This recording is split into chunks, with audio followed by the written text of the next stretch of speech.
Good morning, students. Welcome back to this week's online class. Today we are going to learn a new lesson. It's a poem, and the name of the poem is Swift Things Are Beautiful. Let's read the poem first, and then we shall move on to its explanation. Swift things are beautiful, swallows and deer, and lightning that falls bright veined and clear. Rivers and meteors, wind and the wheat, the strong withered horse, the runner's sure feet. And slow things are beautiful, the closing of the day, the pause of the wave that curves downward to spray, the ember that crumbles, the opening flower, the ox that moves on in the quiet of power. Written by Elizabeth Coatsworth. Now let's see what Elizabeth is talking about in this poem, Swift Things Are Beautiful. While going through the poem, I'm sure you have understood that the poem has two stanzas. Each stanza is discussing about two opposite topics. The first one is about swift things, which means fast. The second one is about slow things. The poet finds beauty in both swift and slow things. Let's look at the first stanza. What are the swift things that are beautiful? According to the poet, she is celebrating the beauty of the world around us. So, she finds beauty in both swift and slow things. Now, let's see what she mentions in the first stanza.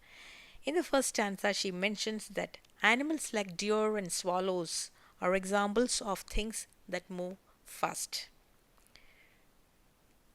Then she says, lightning, because of the way it forks, is described as having veins.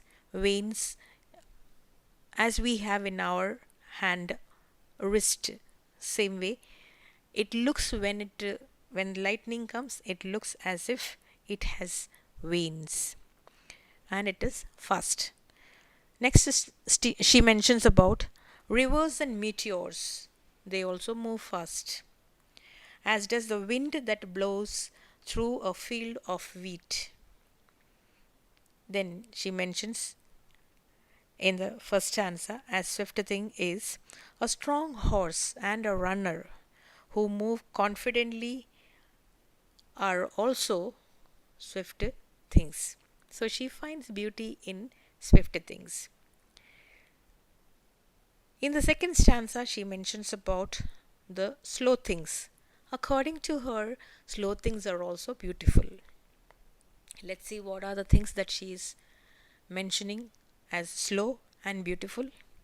The poet finds beauty in slow things too, the gradual manner in which a day ends, the way in which a wave moves slowly before crashing on the shore, and the way a flower opens up are all beautiful because they are slow. The ox is an animal whose slow rhythmic hints or movements at the power that it conceals is also beautiful. We can never imagine a horse or a ox that is moving very slowly is beautiful. No, but the rhythm of its movement makes the movement beautiful. So, you see, what Elizabeth is trying to tell us is that swift things are beautiful, at the same time, slow things are also beautiful. The beauty of it lies in the eyes of the beholder. It depends upon our attitude, how we look at things, whether swift or slow, whether you find beauty in it or not.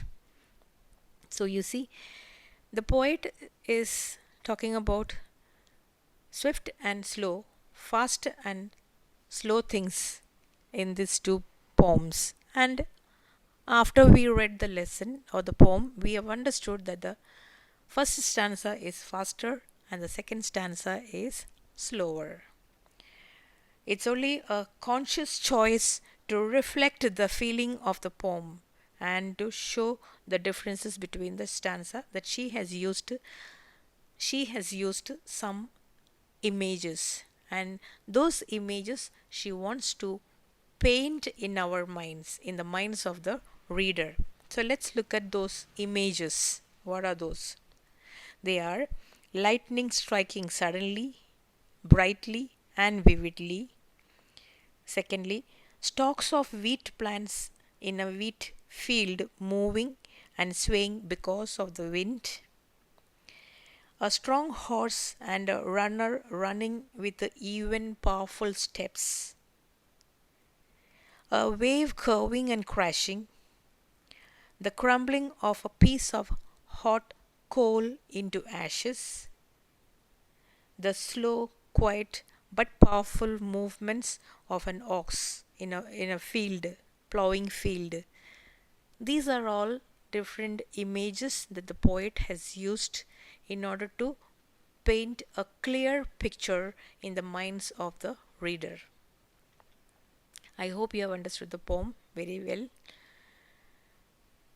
Let's look at the rhyming words. Look at the first stanza and the last words of every line. Beautiful, false, dear, clear, meteors, horse, wheat, and feet. So, you see, every alternative lines are rhymed. So, those are rhyming words. I hope the poem is very clear to you. Read the poem a couple of times. Learn the meanings and the second stanza of the poem. We shall discuss the question answers in the next class. Until we meet again with another lesson and the question answers of this poem, you stay tuned, stay home, stay safe. Thank you.